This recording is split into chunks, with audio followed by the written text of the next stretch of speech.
उन्होंने कहा कि मैं तो सीएम पद क्या, पार्टी के अध्यक्ष पद से भी हट जाऊंगा, प्लीज आप आके संभालिए सब कुछ, लेकिन ऐसा कुछ भी नहीं हुआ। उसके बाद जब इन सारे इमोशनल अपील का कोई असर नहीं हुआ तो अब महाराष्ट्र के अलग अलग हिस्सों से ये जो तोड़फोड़ की तस्वीरें सामने आ रही है, सीधा सीधा प्रेशर पॉलिटिक्स है। प्रेशर पॉलिटिक्स से इस लिहाज से क्योंकि लेकिन संजय राउत ने इशारों में कह दिया था, संजय राउत ने दो टूक कहा था, मान जाइए, लौट आइए, नहीं लौटेंगे, शिवसेना कार्यकर्ता खड़े हैं। कहा क्या, सुनिए आप। अब तक गुस्सा जो है उसका विस्फोट नहीं हुआ है, लेकिन हो सकता है। अभी मेरे पास सांगली के लोग आए, हमारे पूछना चाहते हैं हम लोग क्या करें, अगर ये लोग भड़क गए तो आग लग जाएगी। मैं आपको बताना चाहता हूँ, लेकिन सबको बोला है संयम रखो।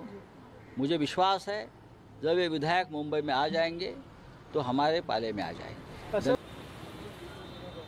तो आप समझ सकते हैं संजय राउत का ये बयान आता है सामने और उसके बाद तोड़फोड़ अलग अलग जगहों से तस्वीरें मिलनी शुरू हो जाती है। तो आपको पता है कि सरकार के स्तर पे या पार्टी के स्तर पे क्या क्या कदम उठाए जा रहे हैं, इंटरनली जो मीटिंग्स हो रही है उसका असर क्या हो रहा है। एक मीडिया को दिखाने के लिए मीटिंग की जा रही है जिसमें राष्ट्रीय कार्यकारिणी की बैठक, जिसमें उद्धव ठाकरे आते हैं, कार्यकर्ताओं को संबोधित करते हैं, जिसमें उद्धव ठाकरे क्या करते हैं, उद्धव ठाकरे जिलाध्यक्षों के साथ बैठते हैं क्योंकि बीएमसी चुनाव सर पे, और बीएमसी क्या है, बीएमसी रीढ़ है उस पार्टी की, शिवसेना की आर्थिक रीढ़ है। अगर उस चुनाव को लेकर इस तरीके से तैयारियां ना हो तो आप समझ सकते हैं कि कितना नुकसान पार्टी को हो सकता है।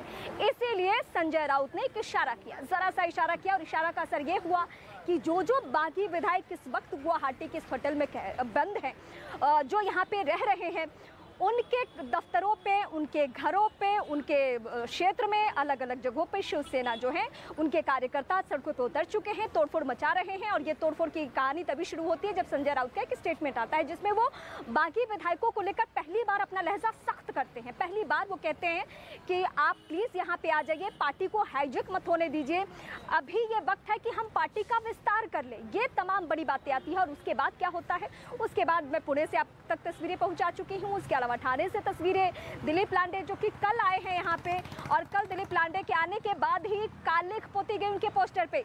लेकिन सीधे मुंबई का रुख करूंगी, मुंबई में मेरे सहयोगी प्रशांत है, प्रशांत के पास इस वक्त बड़ी खबर। बिल्कुल, ये बड़ी खबर रीमा हम अपने दर्शकों को बता रहे हैं। संजय मोरे जो पुणे के शिवसेना प्रमुख हैं, वहां के अध्यक्ष हैं, उन्होंने सीधे खुली धमकी दी है। यानी शिवसैनिकों की ओर से अब ये खुली धमकी है। जिस तरह से तानाजी सावंत के दफ्तर में तोड़फोड़ की गई है, उन्होंने कहा कि अगर उद्धव ठाकरे के खिलाफ इसी तरह से बगावती रुख अख्तियार किया गया तो ये सिर्फ एक झांकी है, इस तरह से और आगे कदम उठाए जा सकते हैं। यानी जिस तरह से तोड़फोड़ की गई है तानाजी सावंत के दफ्तर में पुणे में, वहां अब शिवसेना के जिला प्रमुख ने यह दावा किया है, एक तरह से धमकी दी है कि अगर इसी तरह से बागी रुख अख्तियार करके रखा है आप लोगों ने तो इस तरह की तस्वीरें और भी सामने आएगी। अब ये सीधे तौर पर एक खुली धमकी के तौर पर इसे देखा जा सकता है। संजय मोरे जो पुणे के शिवसेना प्रमुख हैं, शहर प्रमुख हैं, उनकी ओर से ये सीधी धमकी, यानी शिवसेना की कार्यकर्ताओं के और नेताओं की ओर से अब ये सीधे चेताया जा रहा है कि उद्धव ठाकरे के खिलाफ अगर इस तरह का बागी रुख आप लोगों का रहा तो उसकी प्रतिक्रिया कैसी होगी, ये उसका एग्जाम्पल है। यानी जिस तरह से तोड़फोड़ पुणे में हुई है, तानाजी सावंत वो विधायक हैं जो इस वक्त गुवाहाटी में मौजूद हैं, एकनाथ शिंदे के साथ बागी रुख अख्तियार किए हुए हैं, उनके दफ्तर में जिस तरह की तोड़फोड़ की गई है उसे लेकर के अब पुणे शहर प्रमुख शिवसेना के संजय मोरे ने कहा है कि ये तो एक बानगी है, ये एक झांकी है, इसी तरह की तस्वीरें और देखने को मिल सकती है। और अब किस तरीके से बयानबाजी अब धमकियों तक पहुंच चुकी है, किस तरह से संघर्ष अब टकराव तक पहुंच चुका है, और ना सिर्फ सदन में या पॉलिटिकल बयानबाजी बल्कि अब तोड़फोड़ की भी स्थिति और तस्वीरें लगातार अपने दर्शकों तक हम पहुंचा रहे हैं। और अब ये एक बड़ा बयान दिया गया है शिवसेना के पुणे शहर प्रमुख की ओर से। उन्होंने कहा है कि जिस तरह की तस्वीरें आप इस वक्त देख रहे हैं ये तो सिर्फ एक बानगी है, इस तरह की तस्वीरें और भी सामने आ सकती है अगर हमारे उद्धव ठाकरे यानी कि मुख्यमंत्री शिवसेना के प्रमुख के खिलाफ इसी तरह की अगर तस्वीर सामने आई तो हम कुछ इसी तरह का अटैक करेंगे और कोई भी इसमें बच नहीं पाएगा।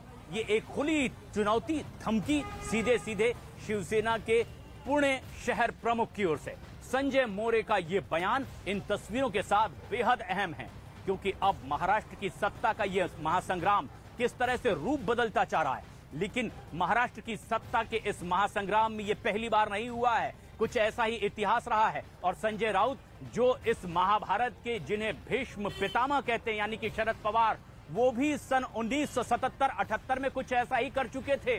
कांग्रेस आई और कांग्रेस यू, जबकि वो इनके साथ मिलकर सत्ता पर काबिज हुए हैं। और जनता पार्टी को रोकने के लिए जब उन्होंने गठबंधन किया तो कांग्रेस को ही हटा दिया और कांग्रेस की मुख्यमंत्री को हटाकर वो मुख्यमंत्री बन गए थे। यानी इतिहास कुछ पुराना है, इस तरह से पहले भी होता रहा है, यानी कि पूरे दल को अपने पक्ष में करने के बाद सत्ता पर काबिज होना। लेकिन ये टकराव की स्थिति आज जो दिखाई दे रही है महाराष्ट्र में, वो बेहद अहम है, अभूतपूर्व है। न भूतो न भविष्यति, न इसके पहले कभी ऐसा महाराष्ट्र में देखा गया और न कभी देखे जाने की उम्मीद की जा रही है। विशेषज्ञ ये कहते हैं कि पहली बार ऐसा हो रहा है जब शिवसेना में सियासी घटनाक्रम है, पैमाने पर टूट और फूट की स्थिति।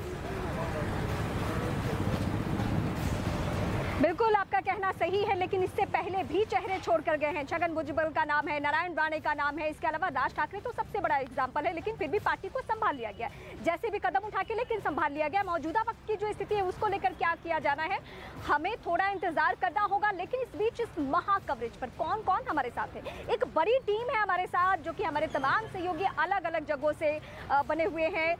यतेंद्र हैं जो कि अंदर की खबरें निकालकर सामने आप सभी के ला रहे हैं। इसके अलावा अरुण सिंह हैं, विवेक हैं जो कि महाराष्ट्र की राजनीति को बहुत करीब से देखते हैं और खुद वो मुंबई में रहते हैं, तो जाहिर सी बात है कि वो बेहतर खबरें आप तक पहुंचा रहे हैं। इसके अलावा श्रेया जो कि सीधे मुंबई से आप तक रिपोर्टिंग कर रही हैं, अमित पांडे हैं वो भी आप तक रिपोर्टिंग पहुंचा रहे हैं, नीरज, सभी जो हमारे सहयोगी है, प्रशांत खुद इस वक्त मुंबई है, मैं गुवाहाटी में हूं। तो एक बड़ी टीम जो हमारी है वो एक एक अपडेट सबसे पहले सबसे सटीक तरीके से आप तक लेकर आ रही है। और चूंकि इस वक्त हम सबसे ज्यादा फोकस कर रहे हैं कि संजय राउत ने एक स्टेटमेंट दिया और उसके बाद कैसे अलग अलग जगहों पे तोड़फोड़ की स्थिति हो गई, तो मैं सीधे प्रशांत के पास ही चलती हूँ और प्रशांत के पास इस वक्त एक बार फिर से बड़ी खबर है। बिल्कुल रीमा, ये बेहद अहम तस्वीर है। न्यूज 18 इंडिया पर एक्सक्लूसिव तस्वीरें हमारे दर्शक इस वक्त देख रहे हैं। महाराष्ट्र का ये महासंग्राम, महाभारत किस तरह से अपने चरम पर पहुंचता हुआ दिखाई दे रहा है, क्योंकि सिर्फ अब बयानबाजी नहीं हो रही है, एक दूसरे की शिकायत नहीं हो रही है, उपाध्यक्ष से सिर्फ सदस्यता रद्द करने की मांग नहीं हो रही है, बल्कि आक्रामक रुख अख्तियार किया जा रहा है। सड़कों पर कार्यकर्ता उतरे हुए हैं। संजय राउत का जिस तरह का बयान था कि सांगली से कुछ कार्यकर्ता हमारे पास पहुंचे थे और उन्होंने अपना रुख बेहद उग्र दिखाया था। अगर ऐसी स्थिति रही तो सड़कों पर आग लग जाएगी। जिस तरह की बात संजय राउत ने कही थी, अब वो सड़कों पर दिखाई भी देने लगी है। और तस्वीरें जो हमारे दर्शक देख रहे हैं इस वक्त, वो तस्वीर है पुणे की, वो तस्वीर है चांदीवली की, वो तस्वीर है कुर्ला की। और एकनाथ शिंदे के समर्थक जितने भी ऐसे विधायक हैं, उनके दफ्तर पर जिस तरह की तोड़फोड़ हो रही है, वो ये दिखाती है कि सत्ता में अब ये टकराव किस हद तक के बढ़ता चला गया है। हालांकि बयानबाजी अभी दोनों गुटों की ओर से यही की जा रही है कि असली ताकत उनके पास है, शक्ति उन्हीं के पास मौजूद है, लेकिन शक्ति का दरअसल असली परीक्षण और परीक्षा उसकी सदन के भीतर होगी। लेकिन शिवसेना का यह कहना है कि वो इस शक्ति प्रदर्शन के लिए, परीक्षण के लिए तैयार हैं, यानी कि वोटिंग के लिए तैयार है सदन में।